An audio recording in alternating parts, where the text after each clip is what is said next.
नमस्कार, आप सभी का हार्दिक स्वागत है स्टडी विद जीडी एजुकेशन पर। आज हम बात करने वाले हैं लैब असिस्टेंट वैकेंसी 2026 के बारे में। कितने पदों पर वैकेंसी आई है, सिलेबस क्या रहने वाला है और जो फॉर्म अप्लाई है उसकी डेट क्या है, और इसके अलावा एज के बारे में भी बात करेंगे कि कौन सी एज वाले इस फॉर्म है वो फिल कर सकते हैं। सबसे पहले बात, बार बार कमेंट न करें। जिनके पास कक्षा 12 के अंदर ज्योग्राफी सब्जेक्ट रहा है वही इसके लिए अप्लाई करें। यह बात कर रहे हैं ज्योग्राफी लैब असिस्टेंट के बारे में। जिनके पास भी 12th में ज्योग्राफी सब्जेक्ट है, एक बार मैं रिपीट कर देता हूँ बात, वही इस फॉर्म को भर सकते हैं। ठीक है, आगे बात रही किस किस पद पे कौन कौन सी, और साइंस की जो वीडियो है वो अपने बनाएंगे कल इसके बारे में। और बेस्ट बुक लिस्ट कौन सी है जहाँ से कर्मचारी चयन बोर्ड है वो प्रश्न बनाती है। इसके अलावा अन्य भर्ती परीक्षाओं की जानकारी के लिए भी आप हमारे चैनल को, अगर आपको अच्छा लगता है तो सब्सक्राइब कर सकते हैं। ठीक है, तो बात करेंगे 804 पद हैं कुल टोटल इसके अंदर। माध्यमिक शिक्षा विभाग के अंदर प्रयोगशाला सहायक ग्रेड थर्ड, जिसके अंदर जो भर्ती की जानी है राजस्थान शिक्षा राज्य और अधीनस्थ सेवा नियम 2021 यथा संशोधन के साथ, तो 418 गैर अनुसूचित क्षेत्र यानी नॉन टीएसपी के, और 8 जो 82 पद है इसके अंदर वो रहने वाले हैं आपके अनुसूचित क्षेत्र के। तो ये टोटल मिला के है कितने पद, ये हो गए सारे के सारे 500 पद। इसके अलावा एग्रीकल्चर डिपार्टमेंट के अंदर भी भर्ती है। राजस्थान कृषि अधीनस्थ सेवा नियम 1978 यथा संशोधन प्रयोगशाला सहायक 32 पदों पर गैर अनुसूचित क्षेत्र के, और 32 कुल पद टोटल रहने वाले हैं। संस्कृत शिक्षा विभाग में भी है।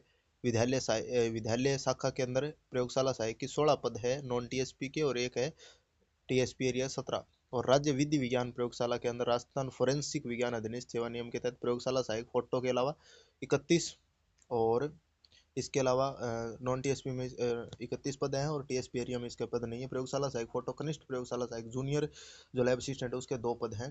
ठीक है, तो जन स्वास्थ्य अभियांत्रिकी विभाग में भी 13 पद है कनिष्ठ प्रयोगशाला सहायक के।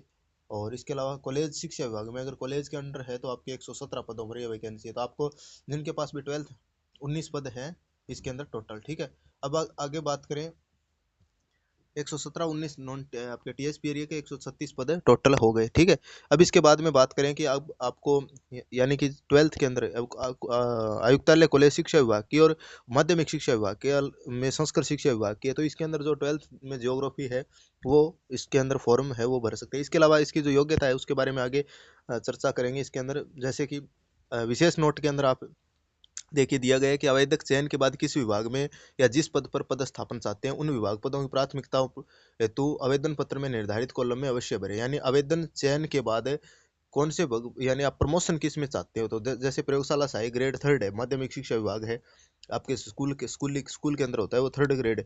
फिर प्रयोगशाला सहायक कृषि विभाग है, संस्कृत शिक्षा विभाग है, प्रयोगशाला सहायक फोटो राज्य विधि विज्ञान प्रयोग, ये क्या हो गए, ये आगे हो गए प्रमोशन के लिए। तो ये आप इसके अंदर क्रमानुसार इसको भर सकते हैं। तो इसके अंदर आप कौन से पोस्ट के लिए ज्वाइनिंग चाहते हो आप उसके अंदर फॉर्म में आप अवश्य इसको नोट करें। यानी माध्यमिक शिक्षा विभाग के तो लगभग तो इसके अंदर भरेंगे, बाकी इसके अंदर कॉलेज शिक्षा में भी ठीक पद है। बोर्ड द्वारा चयनित अभ्यर्थियों को विभागों का आवेदन श्रेणीवार मेरिट और अभ्यर्थियों द्वारा भरी गई प्राथमिकताओं के आधार पर है वो किया जाएगा। ठीक है, और इसके अलावा ऑनलाइन आवेदन में विभागों की प्राथमिकता को ध्यानपूर्वक भरे। इसके बाद में किसी भी प्रकार की का चेंज नहीं होगा। प्रयोगशाला सहायक भूगोल केवल कॉलेज शिक्षा शिक्षा आयुक्तालय के लिए भरे जा रहे हैं, तो इन पदों के लिए प्राथमिकता क्रम भरने की आवश्यकता नहीं है।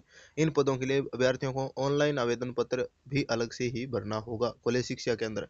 ठीक है, अब बात करते हैं आवेदन प्रक्रिया। ओटीआर वगैरह का जो सिस्टम है सारा आपको भली भांति आप परिचित होंगे। ओटीआर है वो जल्दी से करवा लें ताकि जाति प्रमाण पत्र, मूल निवास है, और इसके अलावा आप खुद न करके ई मित्र पर जाके इसको करवा लें। इसके अलावा जो पैसे जो रुपए है वो आपके 600 रुपये जनरल कैटेगरी के लिए, और 400 रुपये है वो राजस्थान के अन्य पिछड़ा वर्ग और SC ST के लिए होने वाले हैं, OBC SC ST के लिए। ठीक है, और दिव्यांगजन है उनके लिए ये जो रहने वाला है शुल्क, ये कितना रहने वाला है आपके 400 रुपये। ठीक है, अब बात करते हैं प्रयोगशाला सहायक ग्रेड थर्ड।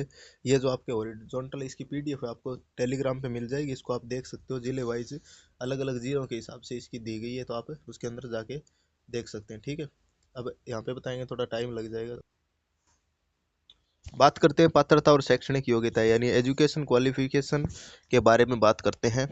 तो अनिवार्य योग्यता है वो होनी चाहिए आपके, यानी कि वैकल्पिक विषय के रूप में, यानी कक्षा 12 के अंदर आपके वैकल्पिक विषय के रूप में 3 विषयों के साथ सीनियर सेकेंडरी होनी चाहिए। जैसे सूक्ष्म जीव विज्ञान है, जैव प्रौद्योगिकी बायोटेक्नोलॉजी और जैव रसायन बायोकेमिस्ट्री, भौतिक विज्ञान, रसायन विज्ञान, जीव विज्ञान और गणित। इसके अलावा अधिमान्य योग्यता है देवनागरी लिपि में लिखित हिंदी में कार्य करने का ज्ञान और राजस्थान की संस्कृति का ज्ञान होना चाहिए। ठीक है। कृषि विभाग है तो किसी मान्यता प्राप्त बोर्ड से विज्ञान के साथ हायर सेकेंडरी या विज्ञान के साथ सीनियर हायर सेकेंडरी कृषि विभाग के लिए। संस्कृत शिक्षा विभाग हेतु सीनियर सेकेंडरी हायर सेकेंडरी वरिष्ठ उपाध्याय विज्ञान वैकल्पिक विषय के साथ होना चाहिए। और गृह विभाग के लिए विज्ञान विषय के साथ द्वितीय श्रेणी में सीनियर सेकेंडरी परीक्षा उत्तीर्ण अथवा सरकार द्वारा घोषित समकक्ष परीक्षा और कंप्यूटर साइंस के अंदर या एवं कंप्यूटर साइंस के अंदर इसके अंदर डिप्लोमा भी आवश्यक है। तो ये आप ध्यान करें, यानी जिनने RCIT कर रखी है वो ही इसके अंदर मान्यता है। गृह विभाग राज्य विधि विज्ञान प्रयोगशाला हेतु। अब बात करते हैं आगे क्या है। टेक्नोलॉजी के अंदर इंफॉर्मेशन टेक्नोलॉजी में RCIT होनी चाहिए। जन स्वास्थ्य अभियांत्रिकी विभाग के लिए विज्ञान विषय के साथ रसायन विज्ञान के साथ उच्च माध्यमिक या उसके समतुल्य परीक्षा। कॉलेज शिक्षा विभाग हेतु मान्यता प्राप्त बोर्ड द्वारा सीनियर सेकेंडरी भूगोल विषय सहित होनी चाहिए। ये आप ध्यान रखें, कॉलेज शिक्षा विभाग के लिए भी यानी भूगोल विषय होना चाहिए मान्यता प्राप्त बोर्ड के द्वारा। जो व्यक्ति पाठ्यक्रम के अंतिम वर्ष की परीक्षा में उपस्थित हुआ हो, सम्मिलित हो रहा हो, जो इन नियमों में उल्लिखित के लिए शैक्षिक योग्यता की आवश्यकता है, उन भर्ती के लिए आवेदन करने के लिए पात्र होगा। लेकिन जब उसे चयन किया जाएगा तो वह उसे शैक्षिक योग्यता प्राप्त करने का प्रमाण पत्र है वो प्रस्तुत करना होगा। ठीक है। तो इसके बाद में आगे बात करते हैं आयु की बात करें इसके अंदर तो 1 जनवरी 2027 को 18 वर्ष की आयु वही कृषि प्रयोगशाला वाला सिस्टम है इसके अंदर और तक होना चाहिए और 40 वर्ष का नहीं हुआ हो। ठीक है। और इसके अलावा आवेदन करने की अंतिम तिथि के पश्चात जनवरी की प्रथम दिनांक से आयु की गणना की जाती है। तो आवेदकों की आयु गणना 1/1/2027 से ही की जाएगी। ठीक है।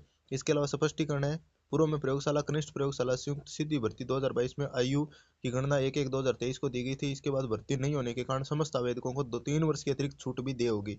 यानी जो 40 वर्ष के थे या ओवरेज होने वाले थे उनके लिए आपको 3 वर्ष की इसके अंदर छूट ही दी गई है। इसके अलावा अधिकतम आयु सीमा में छूट के प्रावधान है। सामान्य वर्ग के लिए 5 वर्ष की छूट दी जाएगी और अन्य वर्गों के लिए आप 5 वर्ष की वो छूट दी जाएगी। अनुसूचित जाति, SC ST, अन्य पिछड़ा वर्ग और अति पिछड़ा वर्ग के लिए। ठीक है। आगे बात करते हैं इसके अंदर परीक्षा का जो आयोजन है वो बोर्ड द्वारा प्रयोगशाला सहायक भूगोल के पदों पर भर्ती परीक्षा 9 मई 2026 को होगी। इसके अलावा कनिष्ठ प्रयोगशाला सहायक विज्ञान के पदों पर 10 आपके मई को पेपर होगा। परीक्षा की दिनांक और स्थान में परिवर्तन का अधिकार बोर्ड के पास है। अगर इसमें कोई चेंज होता है तो आप इसके पास जो इसकी साइट है उस पर देख सकते हैं। बोर्ड द्वारा 1 से अधिक चरणों में किसी भर्ती परीक्षा का आयोजन किया जाएगा तो नॉर्मलाइजेशन की प्रक्रिया है वो क्या है अपनाया जा सकेगा, यानी 1 से ज़्यादा पारी के अंदर परीक्षा होती है। तो अब इसके बाद में और बात कर लेते हैं परीक्षा की स्कीम। इसके अंदर the education paper will carry maximum यानी 200 मार्क्स का ये पेपर होने वाला है और 2 घंटा का इसके अंदर टाइम होगा। इसके अलावा 100 क्वेश्चन होंगे मल्टीपल चॉइस MCQ आधारित और इसके अलावा 1/3 की आपकी नेगेटिव मार्किंग है वो होने वाली है। ठीक है। Wrong answer cell mean an incorrect answer और मल्टीपल आंसर इसके अंदर आपको देने पर आपकी जो नेगेटिव मार्किंग के बारे में बात कर ली 40% that the percentage fixed as above सेल। इसके अंदर 5% candidate being in the schedule caste and schedule tribes. तो इसके अंदर जो मिनिमम क्वालिफाई मार्क्स की बात कर रहे हैं तो 35% है वो SC ST के लिए और 40% है वो सभी के लिए, यानी 40% से नीचे आने वाले को क्या कर दिया जाएगा, बाहर कर दिया जाएगा। तो इसके अंदर पर सेल इंक्लूड फॉलोइंग सब्जेक्ट, ये सब्जेक्ट होने वाले हैं geographical, historical, culture and general knowledge of Rajasthan के भूगोल, इतिहास और कला संस्कृति के बारे में सामान्य जानकारी, करंट अफेयर ऑफ राजस्थान की समसामयिकी, general knowledge of world and India, विश्व और भारत का सामान्य ज्ञान। ठीक है। पेपर सेकंड के अंदर बात करें तो आपका जो सब्जेक्ट का पेपर होने वाला है जीके के बाद में तो 200 मार्क्स का पेपर रहने वाला है। 2 घंटे का इसके अंदर समय मिलेगा। 100 क्वेश्चन होंगे और 1/3 क्या इसके अंदर नेगेटिव मार्किंग रहेगी। इसके अलावा आपको 40% क्वालिफाइंग मार्क्स और जो रिजर्व्ड कैटेगरी है उनके लिए 5% की छूट होगी। इसके अलावा बात करते हैं सिलेबस की तो इसके अंदर फॉलोइंग सब्जेक्ट यानी कि सीनियर सेकेंडरी के आपके साइंस के बारे में नॉलेज होनी चाहिए और फिजिक्स के बारे में, केमिस्ट्री और बायोलॉजी के बारे में आपकी समझ और आपको ज्ञान होना चाहिए। इसके अलावा राजस्थान का भौगोलिक, ऐतिहासिक, सांस्कृतिक और सामान्य ज्ञान सिलेबस में ज़्यादा है वो परिवर्तन है वो दिखाई ज़्यादा नहीं दे रहा है, लगभग सेम वही पीछे वाला सिलेबस। राजस्थान का इतिहास, संस्कृति और सामान्य ज्ञान में राजस्थान के इतिहास के प्रमुख स्रोत, राजस्थान की प्रमुख प्रागैतिहासिक सभ्यताएं यानी सभ्यताएं सारी पढ़नी है, राजस्थान के प्रमुख राजवंश और उनकी उपलब्धियां हैं, मुगल राजपूत संबंध, स्थापत्य कला के प्रमुख विशेषताएं, महत्वपूर्ण किले, स्मारक और संरचनाएं, राजस्थान के धार्मिक आंदोलन, लोक देवी देवताएं, मेले, त्योहार, लोक संगीत, लोक नृत्य, वाद्य यंत्र और आभूषण, राजस्थानी संस्कृति, महत्वपूर्ण ऐतिहासिक पर्यटन स्थल, राजस्थान के प्रमुख व्यक्तित्व, राजस्थान की रियासतें, ब्रिटिश संधियां, 1857 का जन आंदोलन, कृषक और जनजाति आंदोलन, प्रजामंडल आंदोलन, एकीकरण और राजनीतिक जनजागरण और विकास, महिलाओं के विशेष संदर्भ में दे रखा है, तो महिलाओं के विशेष संदर्भ में आपको ध्यान रखना है। राजस्थान के भूगोल में सबसे पहले राजस्थान की स्थिति विस्तार, मुख्य भौतिक विभाग में मरुस्थलीय प्रदेश, अरावली पर्वतीय प्रदेश, मैदानी प्रदेश, पठारी प्रदेश, अफवाह तंत्र, जलवायु, मृदा, प्राकृतिक वनस्पति, वन्य जीव और वन्य जीव संरक्षण, पर्यावरण और पारिस्थितिकी मुद्दे, मरुस्थलीकरण, कृषि, जलवायु, प्रदेश के एवं प्रमुख फसलें, पशुधन, बहुउद्देशीय परियोजनाएं, सिंचाई परियोजनाएं, जल संरक्षण, परिवहन, खनिज संपदा, यानी सारी की सारा आपका राजस्थान जी के आपको पढ़ना है। राजस्थान के करंट अफेयर, विश्व और भारत का जनरल नॉलेज और शैक्षणिक मनोविज्ञान, एजुकेशन, साइकोलॉजी। अब इसके बाद में बात करते हैं इसके अंदर जो आपके सेकंड पेपर रहने वाला है ज्योग्राफी का।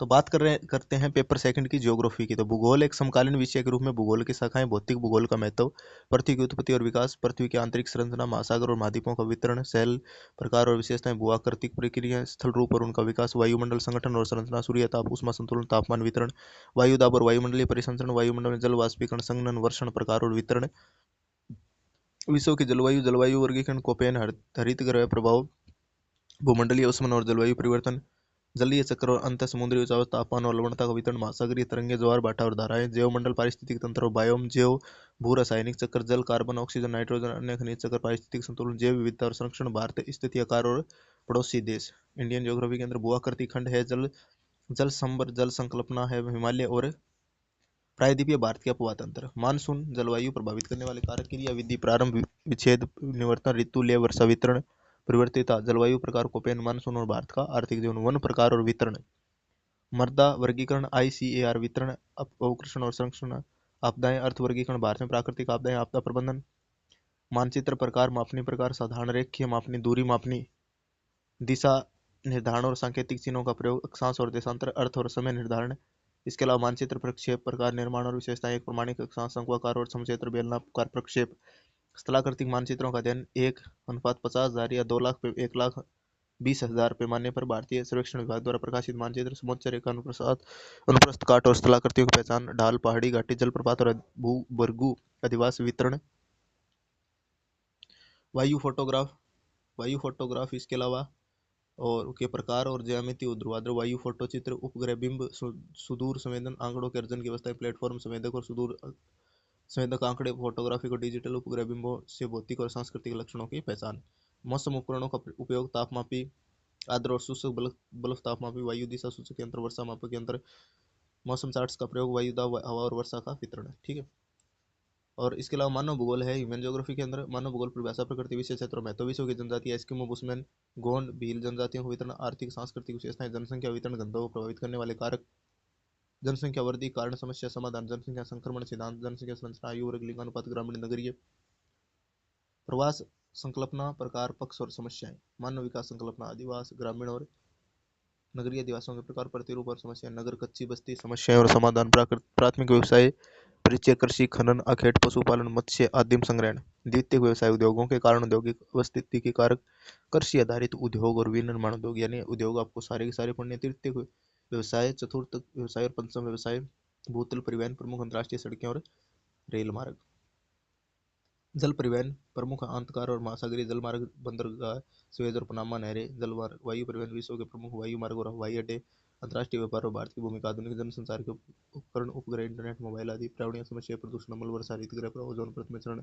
वैश्विक पर्यावरण सम्मेलन, संसाधन संकल्पना, वर्गीकरण, संरक्षण और पोषणीय विकास, अजैविक संसाधन, भू जल खनिज, लोहा, अयस्क, तांबा, एल्यूमिनियम, अभ्रक, ऊर्जा संसाधन, परंपरागत कोयला, पेट्रोलियम, जल विद्युत और गैर परंपरागत आणविक ऊर्जा, जैविक ऊर्जा, पवन, सौर ऊर्जा, कृषि के प्रकार, निर्वहन व व्यापारिक कृषि, आर्द्र और शुष्क, गहन और विस्तीर्ण कृषि, जैविक उदाहरण की मुख्य फसलें, गेहूं, चावल, कपास, गन्ना, चाय का वितरण और उत्पादन।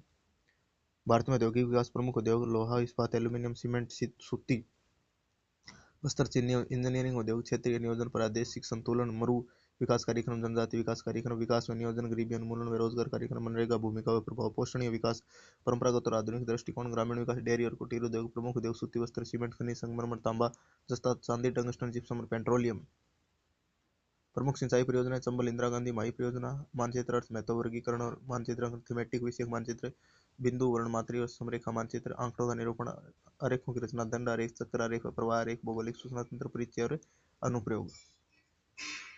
तो ये है आपका सिलेबस रहने वाला है। टोटल 66 इसके अंदर बिंदु है।